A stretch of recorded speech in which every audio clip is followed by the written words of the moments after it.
Assalamualaikum warahmatullahi wabarakatuh. Alhamdulillahi rabbil alamin. Nahmaduhu wa nasta'inuhu wa nastaghfiruh wa na'udzu billahi min sururi anfusina wa min sayyiati a'malina. Man yahdihillahu fala mudilla lahu wa man yudlilhu fala hadiya lahu.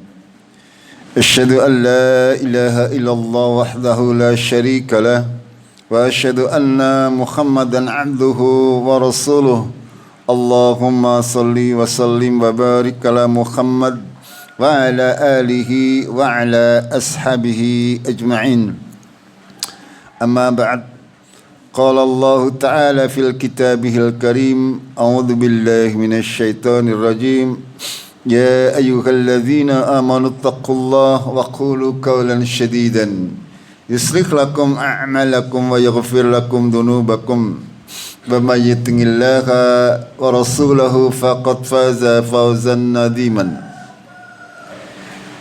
Jemaah subuh rahimakumullah, marilah kita senantiasa bersyukur kepada Allah atas segala nikmat dan karunia-Nya yang sudah diberikan kepada kita semuanya, sehingga sampai hari ini kita masih diberi kesehatan, masih diberi keimanan, masih diberi ketakwaan kepada Allah, masih istiqomah di dalam menjalankan seluruh aktivitas kita di dalam rangka taqarrub ilallah, mendekatkan diri kepada Allah tabaraka wa taala dengan amalan-amalan solih yang mungkin nanti insyaallah akan menjadi bekal kita di kehidupan kita di alam akhirat nanti. Jamaah subuh rahimakumullah, pada kesempatan yang mulia ini kita pada kajian yang lalu kita sudah membahas terkait puasa, terkait amalan-amalan yang disunahkan ataupun diwajibkan ataupun utama di bulan Ramadan. Kita semuanya insyaallah sudah memahami mana amalan-amalan yang seharusnya kita lakukan di bulan yang mulia ini. Jangan biarkan hari-hari kita berlalu tanpa ada kebaikan yang bisa kita lakukan, tidak kita lakukan. Ketika kita mempunyai kesempatan untuk berbuat baik, maka gunakan kesempatan itu sesegera mungkin. Karena kita tidak tahu apa yang akan terjadi besok, kita tidak tahu di bumi mana kita akan mati dan kapan kita akan mati. Sehingga monggo kita mewasiati diri kita pribadi masing-masing untuk berusaha memanfaatkan sisa waktu yang kita miliki untuk senantiasa berada di dalam kebaikan. Jemaah rahimakumullah, pada kajian pagi ini kita akan membahas tentang kaidah ibadah. Ya, ini sebuah penting untuk kita fahami ketika kita mau menjalankan sesuatu dalam sebuah ibadah. Kita harus memegang prinsip-prinsip dasar di dalam kita beribadah. Allah tabaraka wa taala mempunyai hak dan kita mempunyai kewajiban. Haknya Allah adalah untuk disembah. Haknya Allah adalah untuk diibadai. Dan haknya Allah adalah menjadi kewajiban kita sebagai manusia. Kita sebagai manusia diwajibkan oleh Allah, diciptakan oleh Allah bukan untuk bermain-main, akan tetapi Allah menciptakan kita dan bangsa jin tidak lain dan tidak bukan hanyalah untuk menyembah. Dijadikan Allah untuk taat patuh kepada Allah. Akan tetapi Allah tabaraka wa taala tidaklah memaksakan. Walaupun diciptakan untuk menyembah kepada Allah, akan tetapi manusia secara umum diberikan ketakwaannya dan juga kefajirannya. Allah berfirman, fa'alhamaha fujuraha wa taqwaha. Kita diberi ilham, diberi wahyu oleh Allah, bisa takwa, bisa fajir, bisa beriman, bisa kafir. Makanya sangat beruntung kata Allah, qad aflaha man zakkaha wa qad khaba man dassaha. Sungguh beruntung orang yang senantiasa mensucikannya, dan sungguh merugi orang-orang yang mengotorinya. Kita sebagai manusia diberi pilihan oleh Allah untuk menempuh kehidupan ini.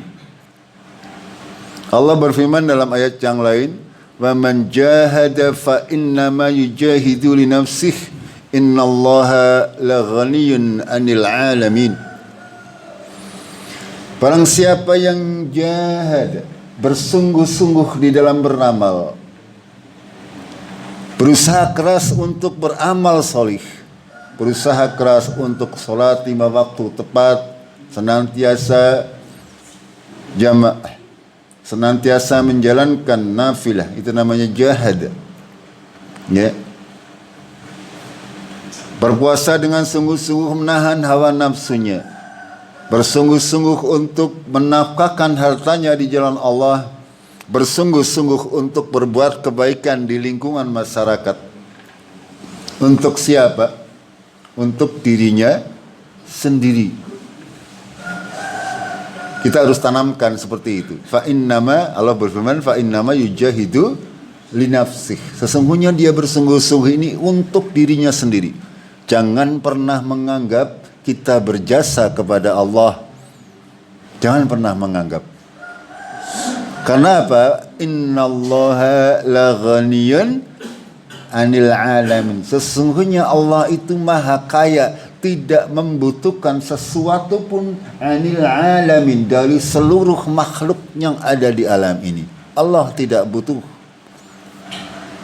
Ketika kita berusaha untuk menjadi muslim yang baik, ketika kita berusaha untuk berdakwah, ketika kita berusaha untuk menyebarkan agama ini, kita berusaha untuk menghidupkan agama ini, jangan pernah merasa berjasa kepada Allah tabaraka wa taala.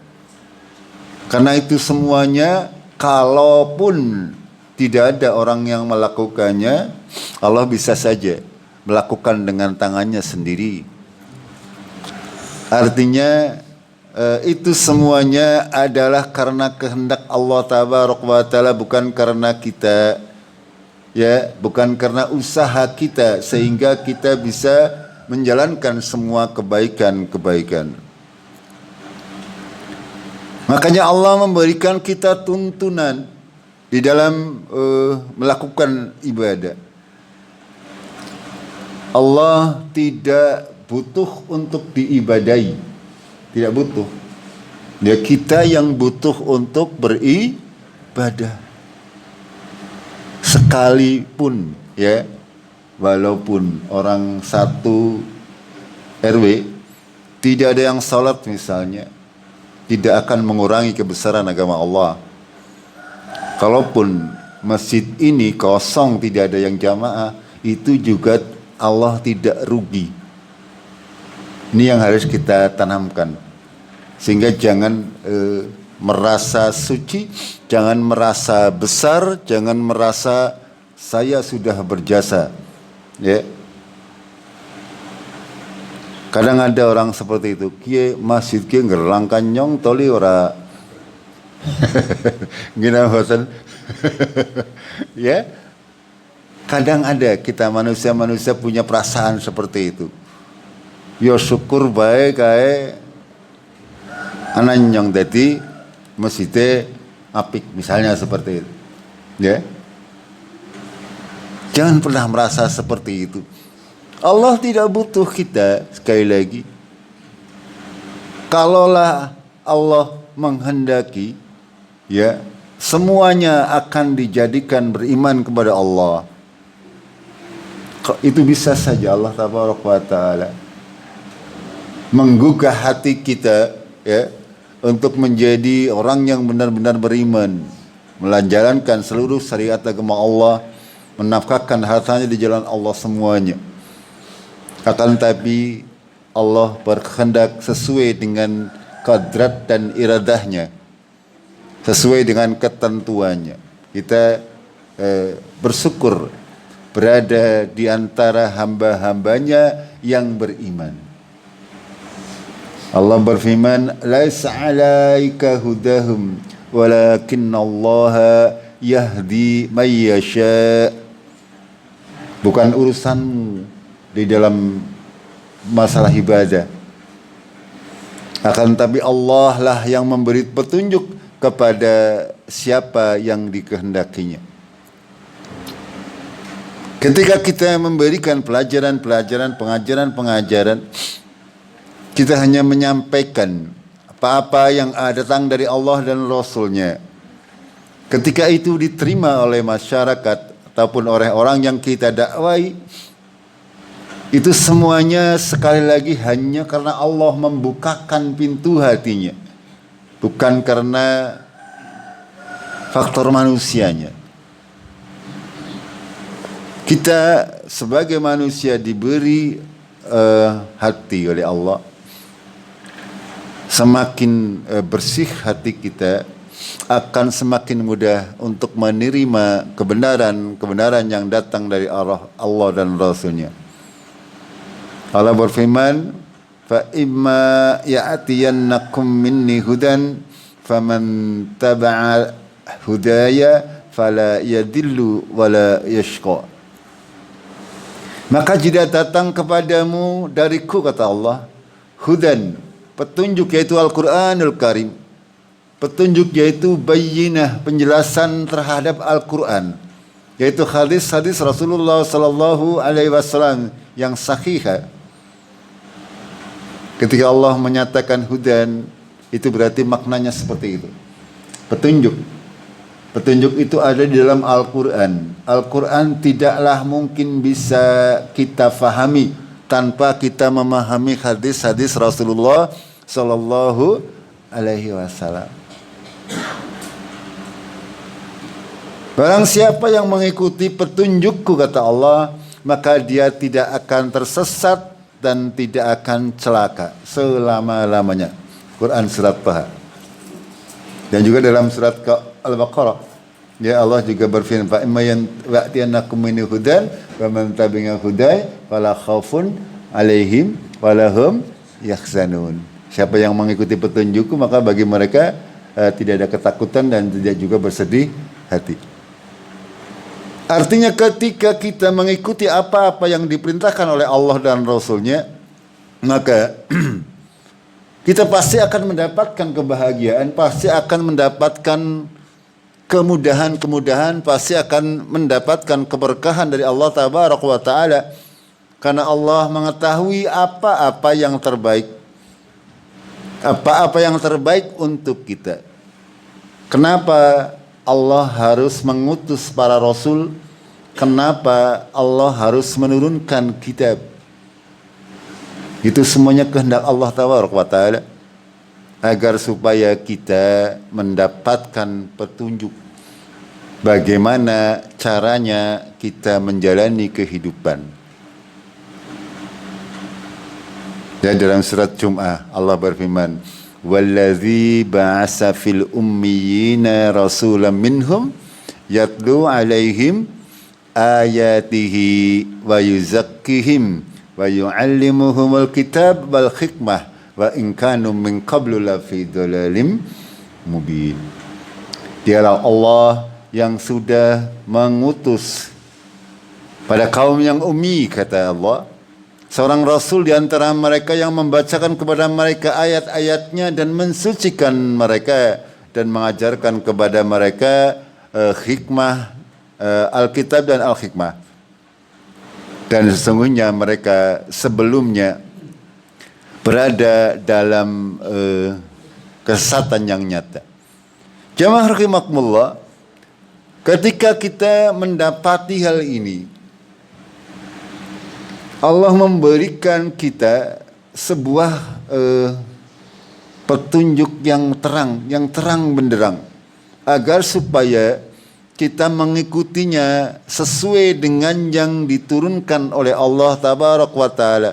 Sehingga dari kalimat-kalimat tadi, dari ayat-ayat Allah tadi, para ulama memberikan kaidah-kaidah di dalam masalah beribadah kepada Allah Tabaraka wa Ta'ala. Apapun yang disampaikan oleh Allah di dalam Al-Quran dan dijelaskan oleh Rasulullah Sallallahu Alaihi Wasallam, maka itu menjadi patokan atau menjadi kaidah dasar di dalam kita beribadah kepada Allah Tabaraka wa Ta'ala. Tidak boleh kita keluar dari patokan-patokan tersebut agar kita tidak celaka dan tidak sesat. Kalau tadi disampaikan, barang siapa yang mengikuti petunjukku maka tidak akan sesat dan tidak akan celaka. Kebalikannya, kalau yang tidak mengikuti petunjukku maka akan sesat dan celaka. Itu seperti itu. Makanya para ulama menjelaskan, ya, ada banyak kaidah yang harus kita sebagai kaum muslimin mengetahui. Di antara yang penting adalah ada 6, ya, ada 6. Yang pertama, kata para ulama, ibadah itu tauqifiyah, berhenti kepada dalil yang ada. Sebuah kaidah yang lain juga dalam urusan agama, para ulama menyatakan berdasarkan Al-Quran dan sunnah-sunnah sahihah, segala macam ibadah itu haram hukumnya kecuali diperintah, ya. Seluruh ibadah itu haram hukumnya.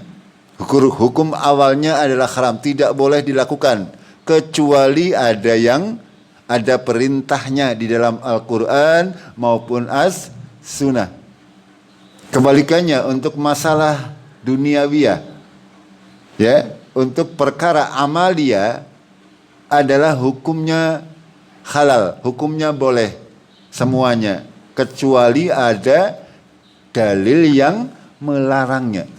Itu prinsip secara umum seperti itu. Kalau masalah ibadah semuanya tidak boleh, ya, kecuali ada perintah.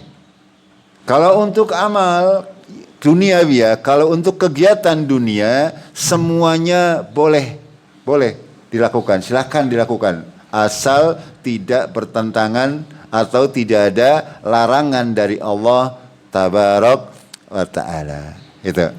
Jadi prinsip beribadah itu yang pertama adalah tauqifiyah, berhenti kepada apa yang diperintahkan oleh Allah melalui Al-Quran, berhenti kepada apa yang diperintahkan oleh Rasulullah melalui hadis-hadis sahih. Karena Rasulullah tidaklah memerintahkan sesuatu melainkan itu adalah wahyu dari Allah Tabaraka wa Ta'ala. Dalam Al-Quran Allah berfirman, "Fastaqim kama umirta wa man taba ma'aka wa la tadghaw innahu bima ta'maluna basir." Fastaqim, istiqomahlah kalian, berlaku luruslah kalian, tetap beribadah kepada Allah kama umirta, sebagaimana kamu diperintah. Ini perintah yang sangat tegas dari Allah Tabaraka wa Ta'ala. Beribadahlah kalian sebagaimana diperintah, aja gawe dewek ibadah. Sebagaimana kita diperintah. Bagaimana kita diperintah untuk sholat, ya seperti itu. Bagaimana kita diperintah untuk berpuasa, ya seperti ini. Bagaimana kita memulai puasa, ya seperti itu. Bagaimana memulai bulan Ramadan, bulan Syawal? Ya seperti yang disampaikan oleh Rasulullah Sallallahu Alaihi Wasallam. Bagaimana kita bersedekah? Ya seperti Al-Quran. Ini maksud daripada fastaqim kama umirta. Beribadahlah kalian dengan istiqomah sebagaimana diperintahkan bersama orang-orang yang bertobat bersamamu, dan janganlah kalian melampaui batas. Sesungguhnya Allah mengetahui terhadap apa-apa yang kalian lakukan. Allah memerintahkan kita dalam beragama ini agar mengerjakan sesuai dengan perintahnya dan jangan melewati batas, jangan berlebih-lebihan di dalam beragama. Karena agama ini, agama Islam itu mudah. Agama Islam itu agama yang diturunkan oleh Allah, adalah syariat yang bisa dilakukan oleh seluruh manusia.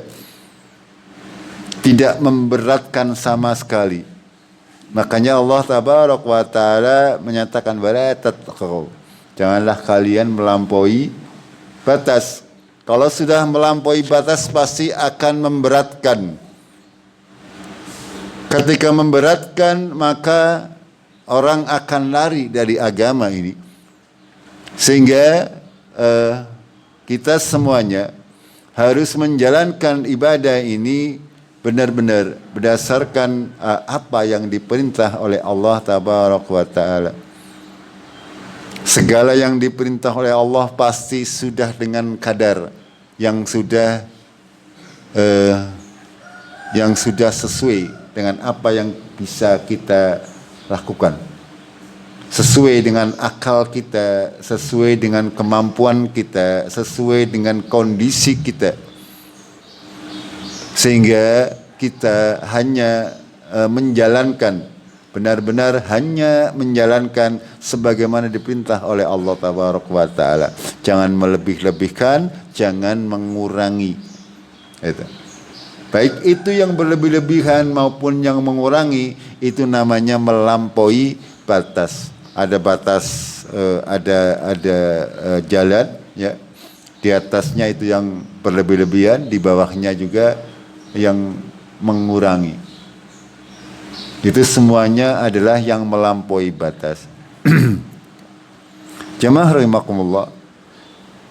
Di dalam Al-Quran Allah berfirman, A'udzubillahi minasyaitonirrajim.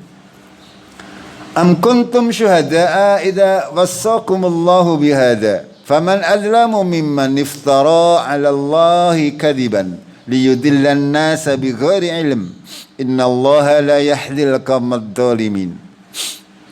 Manusia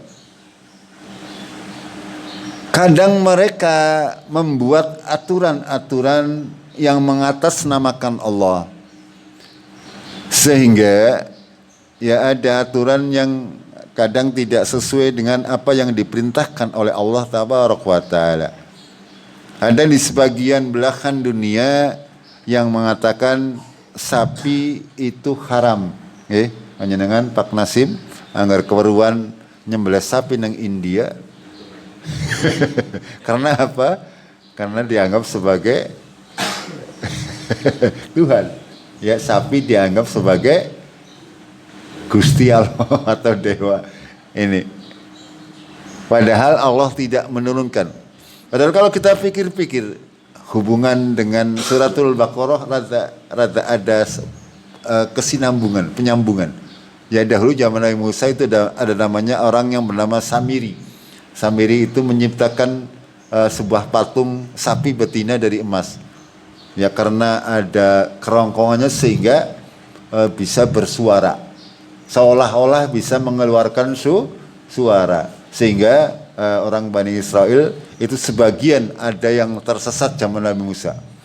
Ya, sehingga mereka menjadi penyembah patung sapi betina itu tadi. Ya, akan tetapi itu semuanya wallahu a'lam, ya, apakah ada hubungannya dengan orang-orang di India sana yang dilalah di sana sapi itu dianggap sebagai Tuhan. Ya mungkin itu keturunan daripada Bani Israel ya. Bani Israel yang menyembah itu patung gitu ya, zaman Nabi Musa. Itu. Dalam Al-Qur'an kalau panjenengan pernah membacanya ya, ada ayat-ayat yang menceritakan tentang Samiri. Ya, seorang yang ketika Nabi Musa pergi ke Bukit Tursina ya, ke Bukit Sin untuk menerima wahyu dari Allah Tabaraka wa Ta'ala, beliau menitipkan umatnya kepada Harun. Akan tapi Harun kalah pengaruh dengan Samiri ini, sehingga Samiri ini membuat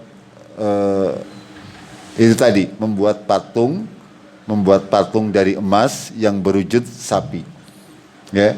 Mereka diperintahkan untuk menyembah, padahal Nabi Musa perginya tidak lama, hanya 40 malam, 40 hari. Akan tapi umatnya Nabi Musa, Bani Israel pada waktu itu, mereka sudah orang sabar napa nggih?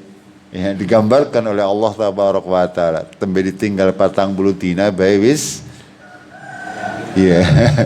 bisa meleto pada bahasane gitu. Makanya jamaah rahimakumullah, sejarah umat manusia dari zaman dahulu sampai sekarang itu berkesinambungan. Ya, ketika kita melihat agama-agama yang ada di bumi, ya, terutama agama-agama samawi, agama Yahudi, agama Nasrani, Kristen, Katolik, begitu juga agama Hindu, ada keterkaitan ya dengan Islam. Karena mungkin pada hakikatnya dahulunya adalah itu berasal dari ajaran Allah Tabaraka wa Ta'ala. Karena berlalunya waktu maka berubah.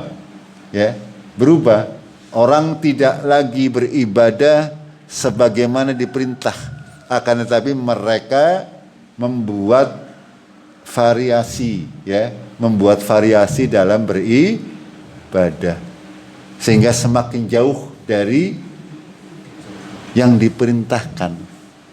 Itu kemarin yang viral ya, ada ustadz yang kondang ya, mau pengajian diawali dengan musiknya musik klub malam sing kayak lah. Sing jeduk-jeduk kayak konser baik itu. Ini ya, naudzubillah ya, ketika orang tidak istiqomah sebagaimana diperintahkan, pasti akan terjadi hal-hal seperti itu.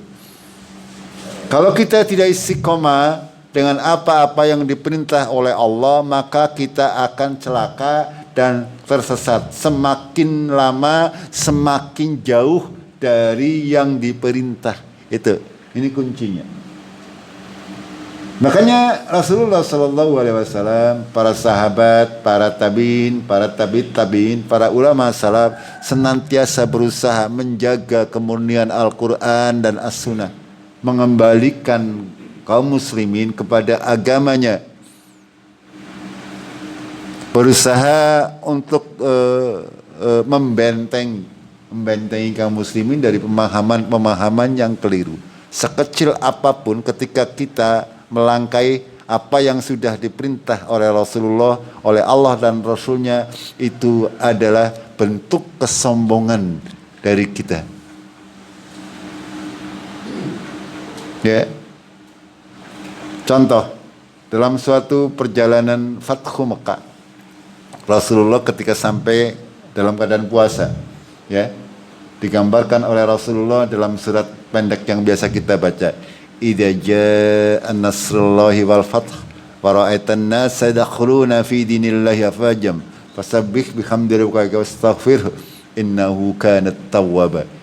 Yaitu ayat itu adalah menggambarkan kisah perjalanan Rasulullah dari Madinah ke Mekah pada waktu mau membebaskan kota Mekah. Pada waktu itu Madinah atau negara Islam sudah sangat kuat. Orang-orang di Mekah sudah tidak berani dengan kaum muslimin. Sehingga Rasulullah diperintah untuk masuk ke dalam kota Mekah dan membebaskan kota Mekah. Gitu. Ya, digambarkan di dalam syirah ada sekitar 10.000 kaum muslimin memasuki kota Mekah.